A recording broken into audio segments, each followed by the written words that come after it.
आज का हमारा कहानी है दोस्तों, धोखेबाज पत्नी। पुराने ज़माने की ये कहानी है। एक प्रदेश में एक व्यापारी ने प्रेम विवाह किया। हालांकि तब प्रेम विवाह करना कोई छोटी या आम बात नहीं थी, लेकिन फिर भी व्यापारी और उसकी प्रेमिका की सच्चा प्रेम देखकर लोगों ने उन्हें स्वीकार कर लिया और लोग उनके प्यार की मिसाल देने लगे थे। वे दोनों भी अपने प्यार से भरी नए संसार में काफ़ी खुश थे। लोग ये देखकर हैरान रह जाते कि उन दोनों में कभी किसी वस्तु या विषय को लेकर कभी झगड़ा नहीं होते थे। व्यापारी और उसकी पत्नी ने अपने प्यार की रोशनी सदा रोशन रहे, इसलिए एक नियम बनाया था। उन दिनों लोग रात को छतों पर मशाल जलाया करते थे ताकि घर आंगन में उजाला रहे और सोने के समय उन्हें बुझाते थे। प्रेमी जोड़े ने तय किया था कि वे जब तक साथ रहेंगे तब तक उनके घर की मशाल जलती रहेगी। अब रात होते ही पूरे प्रदेश में अंधेरा हो जाता, लेकिन एकमात्र इस व्यापारी का घर रोशनी से जगमगाता। इस प्रदेश का राजा एक बड़े से महल में रहता था। हर रात को सोने से पहले वो अपने रानी के साथ महल के छत पर जाकर आसमान के नज़ारे देखता था। एक बार जब राजा अपनी रानी के साथ छत पर चांद सितारे देख रहा था, तब दोनों की नज़र व्यापारी के जगमगाते घर पर पड़ी। राजा और रानी दोनों ही उसके बारे में चर्चा करने लगे। राजा ने कहा, इस प्रेमी जोड़े में पति समझदार है, इसलिए उनका साथ अच्छे से चल रहा है। रानी राजा से सहमत नहीं था। रानी का कहना था, जरूर पत्नी ही ज़्यादा समझदार होगी और वह पति के और उसके घर वालों के गलतियों को नज़रअंदाज कर देती होगी। इसके बिना उनके परिवार का इतने अच्छे से चलना संभव नहीं है। राजा रानी की चर्चा बहस में और फिर बाद में झगड़े में बदल गई। अंत में राजा ने कहा कि हम क्यों झगड़ा करें, एक काम करते हैं, उनकी परीक्षा लेते हैं और देखते हैं कौन ज़्यादा समझदार है। रानी को भी यह सुझाव पसंद आया। राजा ने उनकी परीक्षा लेने के लिए एक योजना रानी को बताई। अगले दिन योजना के मुताबिक रानी ने व्यापारी के घर एक स्त्री को भेजा। वह स्त्री व्यापारी के पास गई और उससे बोली, मैं तुम्हारे लिए रानी का एक संदेश लेकर आई हूँ। वह स्त्री संकोच करते हुए व्यापारी से बोली कि रानी को तुम बहुत पसंद आ गए हो। अगर तुम अपनी पत्नी को छोड़ दो या उसकी हत्या कर दो तो रानी तुमसे शादी करने के लिए तैयार है। महिला की बात सुनकर व्यापारी को गुस्सा आ गया, लेकिन उसने अपने गुस्से पर काबू रखते हुए उस महिला से कहा, ऐसी 1000 रानियां भी आ जाएगी तब भी मैं अपनी पत्नी को धोखा नहीं देने वाला। तुम मेरी तरफ से रानी से माफ़ी मांग लेना और कहना ऐसा प्रस्ताव दोबारा ना भेजे। उस स्त्री ने व्यापारी ने जो कहा था वह बात राजा और रानी को जाकर बता दी। व्यापारी का ऐसा जवाब सुनकर राजा खुश हो गया, क्योंकि राजा जैसा सोचता था व्यापारी उतना ही समझदार निकला। अब व्यापारी की पत्नी के परीक्षा की बारी थी। राजा ने एक आदमी को उसके पास भेजा। आदमी ने व्यापारी की पत्नी से कहा, राजा को तुम पसंद आ गई हो। राजा ने कहा है, अगर तुम अपने पति को मार देती हो तो वो तुम्हें उनकी रानी बना लेंगे। आदमी की बातें सुनकर पहले तो व्यापारी की पत्नी कुछ भी नहीं बोली।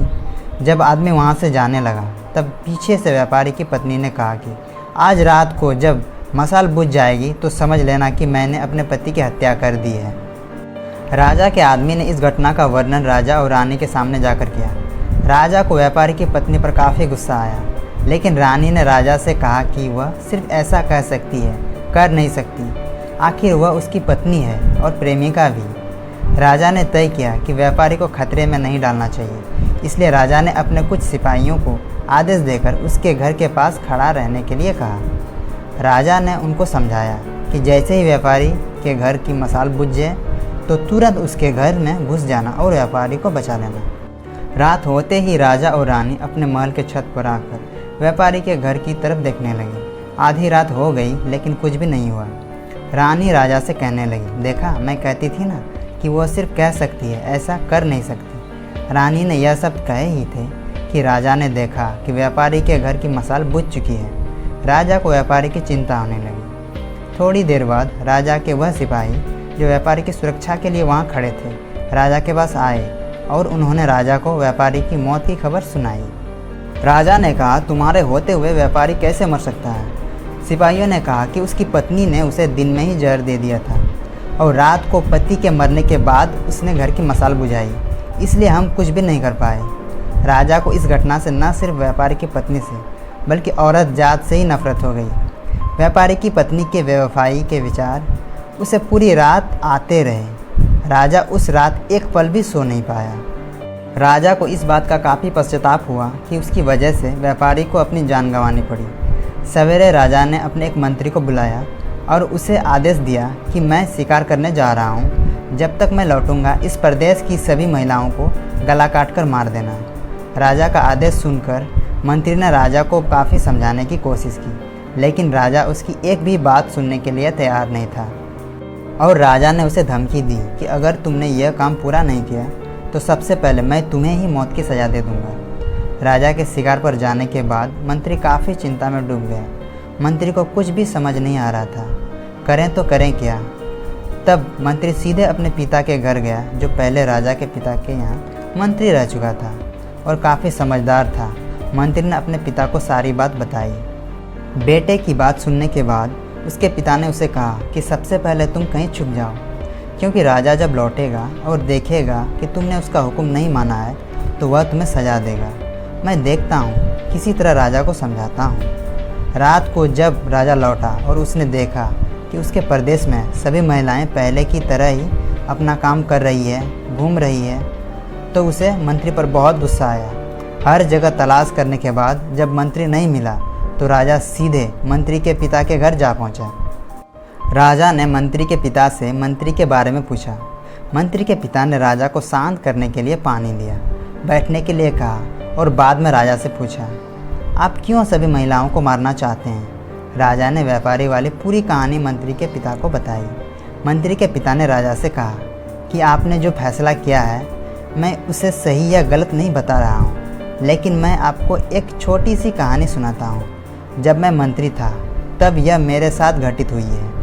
उसे सुनने के बाद आप जो फैसला करेंगे वह हम सब मान लेंगे। मंत्री के पिता ने कहा, एक दिन मैं जंगल से गुजर रहा था। अचानक एक नकाबपोश घोड़े पर सवार होकर आया और मुझे बंदी बनाकर घसीटते हुए कब्रिस्तान ले गया। वह मुझे एक कब्र के पास लेकर आया। वहाँ पर पहले से ही एक कब्र खुदी हुई थी और एक सर कटा हुआ आदमी उस कब्र में था। उस नकाबपोश ने मुझे उस कब्र में मिट्टी डालने के लिए कहा। जब मैंने कब्र को पूरी तरह से मिट्टी से ढक दिया तब उसने मुझे बाजू में एक और कब्र खोदने के लिए कहा। मुझे लगा यह दूसरी कब्र मेरे लिए ही खोदी जा रही है। कब्र पूरी तरह तैयार होने के बाद उस नकाबपोश ने अपने चेहरे से नकाब हटाया तो मैं उसे देखकर चौंक गया, क्योंकि वह एक बहुत ही सुंदर महिला थी। उसने मुझे कहा कि तुम डरो मत, यह कब्र तुम्हारे लिए नहीं है बल्कि यह कब्र मेरे खुद के लिए है। अभी अभी जो तुमने इस सरकटे आदमी को दफन किया है वह एक राजकुमार है, जिसने मुझे पाने के लिए मेरे पति की हत्या कर दी और मैंने बदला लेने के लिए उसे मार दिया। मैं अपने पति से बहुत ज़्यादा प्यार करती हूँ, इसलिए मैं इस जन्म में ज़िंदा नहीं रहना चाहती और उनके कब्र के बाजू में मर कर दफन होना चाहती हूँ, ताकि अगले जन्म में फिर से उनसे मिल सकूँ। इतना कहकर उस महिला ने अपनी गर्दन पर चाकू रखकर गर्दन काट ली और उस कब्र में गिर पड़ी।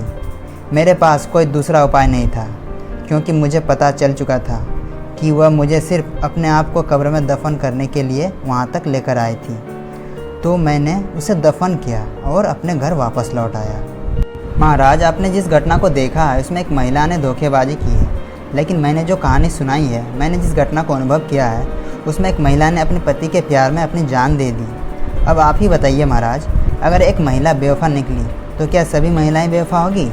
एक महिला के किए की सज़ा सभी महिलाओं को देना क्या उचित होगा? राजा को बूढ़े मंत्री की बात अच्छी तरह से समझ में आ गई और उसने सभी महिलाओं को मारने का ख्याल अपने मन से निकाल दिया। दोस्तों, इस दुनिया में भिन्न भिन्न प्रकार के लोग रहते हैं, जिनके सोच विचार भी काफ़ी भिन्न भिन्न होते हैं। इसलिए किसी एक स्त्री की गलती से पूरी स्त्री जाति को गलत ठहराना या फिर किसी एक पुरुष की गलती से पूरी पुरुष जाति को गलत ठहराना कहाँ तक सही है?